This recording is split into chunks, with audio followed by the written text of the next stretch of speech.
Hello everyone, welcome back to our channel Mehu's blog. কেমন আছো তোমরা সবাই? আশা করি খুব ভালো আছো। বড়দের প্রণাম আর ছোটদের ভালোবাসা জানিয়ে শুরু করছি আজকের একটি নতুন ব্লগ। সকাল সকাল বলবো না, বিকজ আমি দেরি করেই উঠি। 10টার সময় ঘুম থেকে উঠে তারপর রেডি হয়ে আমি আর রাহুল দুজনে মিলে শাশুড়ি মাকে নিয়ে একটু বেরিয়েছি। শাশুড়ি মায়ের চোখে একটু প্রবলেম করছিল, তাই ওনাকে নিয়ে একটু ডাক্তার দেখাতে যাব। তো যেহেতু ঘুম থেকে উঠেই রেডি হয়ে বেরিয়েছিলাম, কিছু খাওয়া হয়নি আমাদের, সেই জন্য একটু সুগার অ্যান্ড স্পাইসে ঢুকে আমি বার্গার খেয়েছিলাম আর রাহুল কি একটা সামথিং স্প্রিং রোল মনে হয় যতদূর সম্ভব, আর মাকে দেওয়া হয়েছিল চিকেন 65।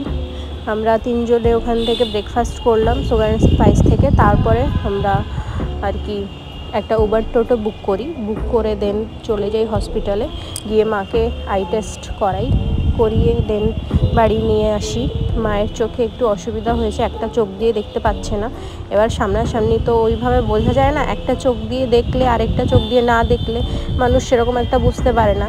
তো মার কি হয়, যে চোখটা দিয়ে দেখতে পায় না সেটা খুলে অন্য দিকের চোখটা বন্ধ করলে পাশের চোখটা দিয়ে একদমই দেখতে পারে না, মানে একদমই দেখতে পারে না বলতে গেলে। জাস্ট মনে হয় যে ঝাপসা কেউ ওখানে রয়েছে, তাই ছাড়া স্পষ্ট কে দাঁড়িয়ে রয়েছে মানে চিনতে পারে না, কিছু করতে পারে না চোখটায়।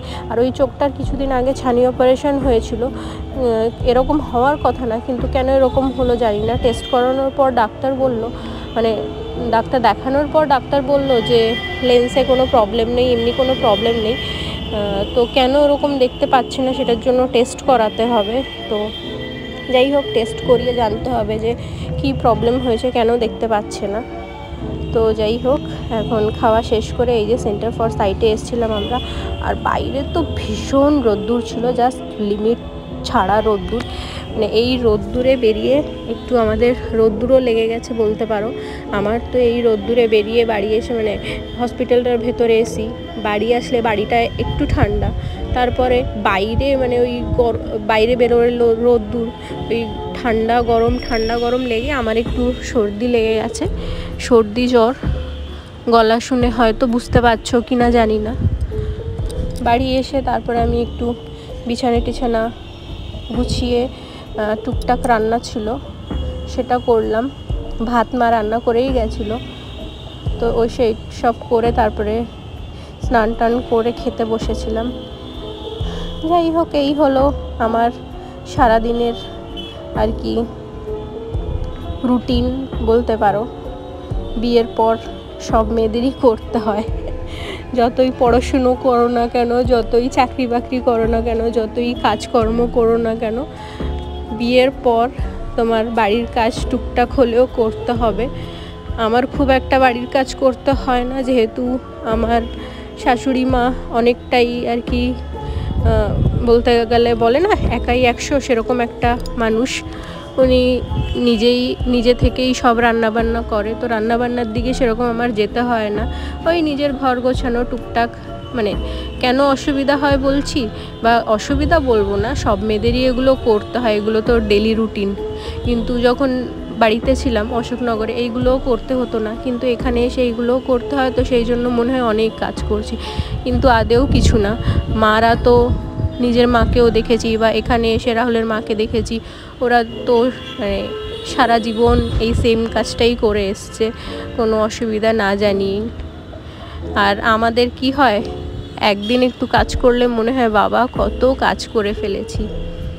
তো যাই হোক, এরকমই কাটে দিন।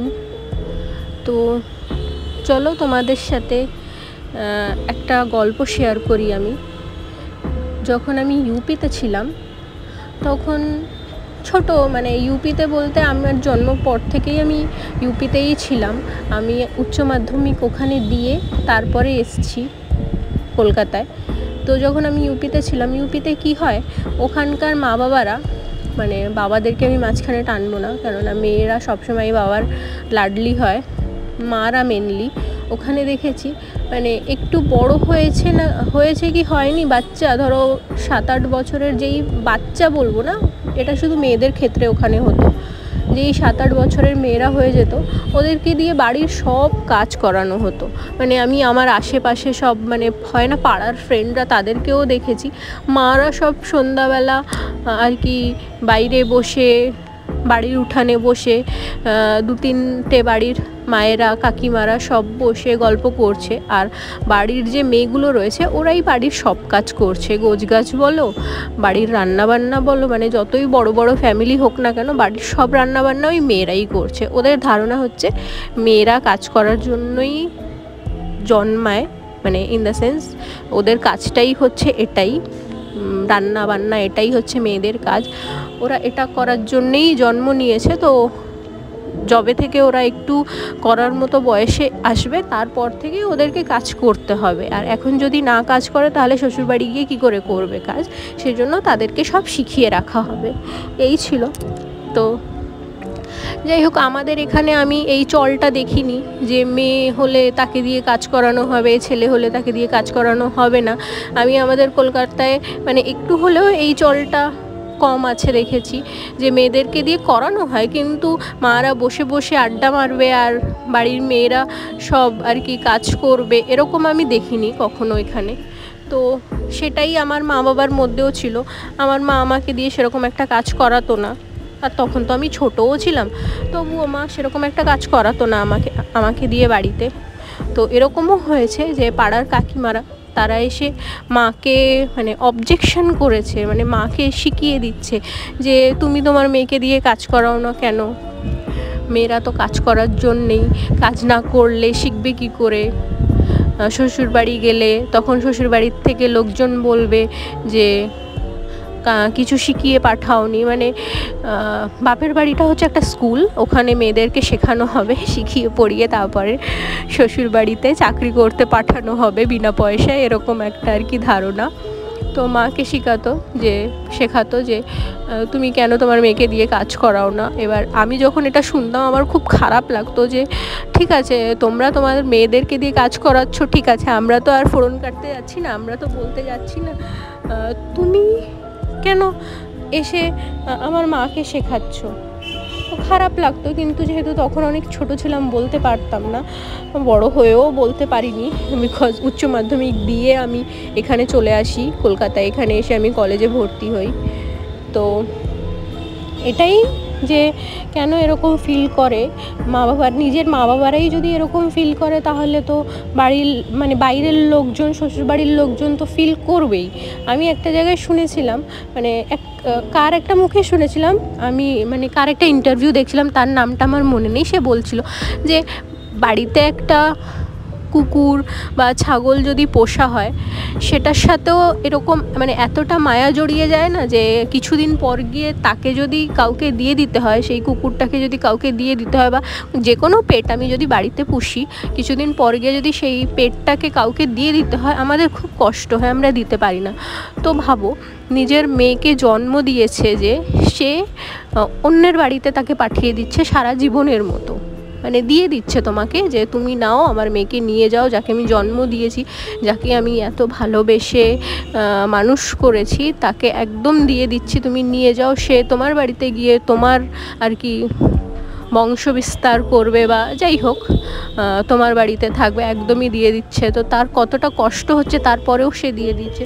তো সেখানে তোমার তো আরও মেয়েদের বাবা মায়ের কাছে আর কি কৃতজ্ঞতা বোধ জাহির করতে হয় বা কৃতজ্ঞ থাকতে হয়, কিন্তু এখনকার প্যারেন্টসরা বলো, মানে ছেলেদের প্যারেন্টসদের কথা বলছি আমি, ছেলেদের মা বাবার কথা বলছি, ওরা তো এগুলো কিছুই ফিল করে না। মানে যাই হোক, আমি আশেপাশে অনেককেই দেখেছি, অনেক আমার ফ্রেন্ডদের বিয়ে হয়েছে, অনেকেই দেখেছি বা মুভিজে সিরিয়ালসে দেখানো হয়, মানে শুরু থেকেই এটা চলে এসছে।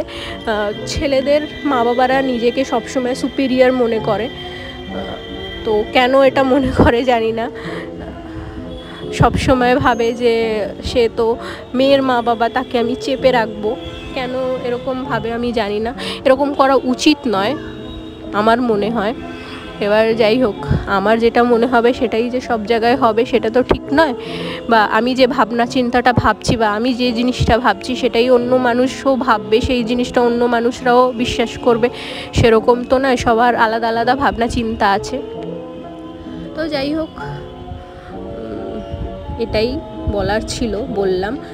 আর এখানে রাহুল কাজ থেকে ফিরেছে, তো আমি ওর জন্য একটু জ্যাগরি পাউডার দিয়ে, লেবু দিয়ে আর নুন দিয়ে একটু শরবত টাইপের বানিয়ে দিয়েছি রাহুলকে খাওয়ার জন্য। এটা বলতে পারো ডেলি রুটিন, ও যখন কাজ থেকে ফেরে তখন আমি ওকে একটু শরবত বানিয়ে দিই। চিনিটা ইউজ করি না, চিনিটা কদিন ধরে অ্যাভয়েড করছি, আমি জ্যাগরি পাউডারটাই ইউজ করি। আর ওর বেশ ভালোও লাগে, ওটা খায়। যেদিন চিয়া সিড ভেজানো থাকে সেদিন একটু 1 চামচ চিয়া সিড দিয়ে দিই, বা টক দই থাকলে 2 চামচ টক দই দিয়ে গুলে দিই, তো ওর বেশ ভালোই লাগে, আমারও ভালো লাগে, ওর সাথে আমিও বানিয়ে খেয়ে নিই।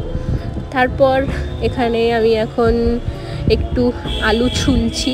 রাতে আমাদের ডিনারে আছে জল ঢালা ভাত, আর মানে পান্তা ভাত। দুপুরবেলা যা ভাত ছিল তো জল ঢেলে পান্তা ভাত বানানো হয়েছিল। আর এখানে আমি একটু আলু ভাজা করছি, বাবা বললো আলু ভাজা করতে, একটু পান্তা ভাতের সাথে আলু ভাজা খাবে, তো তাই আলু ভাজাটা করছি।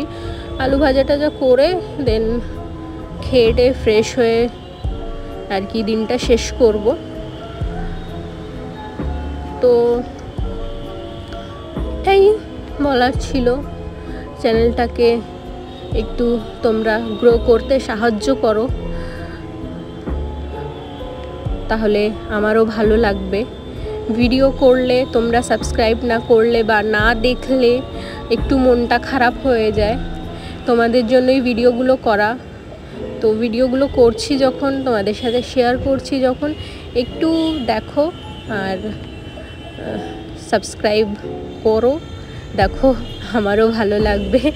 আর আমি নতুন নতুন ভিডিও ছাড়বো, তোমাদেরও ভালো লাগবে। তো চলো দেখতে থাকো।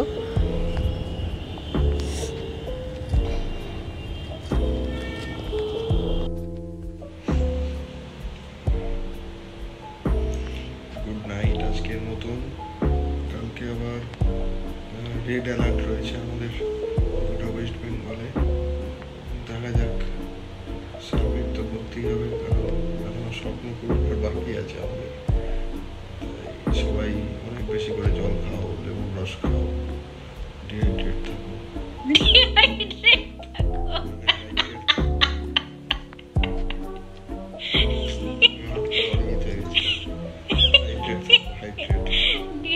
লেবুর জল খাও, জল খাও, খেয়ে ডিহাইড্রেট থাকো। খারাপ হয়ে গেছে গরমে। ঠিক আছে, থাকো, ভালো থাকো। তো আমরা এই জাস্ট ডিনার করে ফ্রেশ হয়ে এসে শুলাম, আর আজকের ব্লগটা এখানেই শেষ করছি। আর এখনো তোমরা ব্লগ দেখছো কিন্তু চ্যানেল সাবস্ক্রাইব করছো না, কেন করছো না জানি না। হ্যাঁ, চ্যানেলটাকে সাবস্ক্রাইব করে দাও, আর পাশে যে ছোট্ট বেল আইকনটা আছে ওটাকেও ট্যাপ করো। তো চলো, টাটা, গুড নাইট, দেখা হবে আবার নেক্সট ব্লগে। টাটা।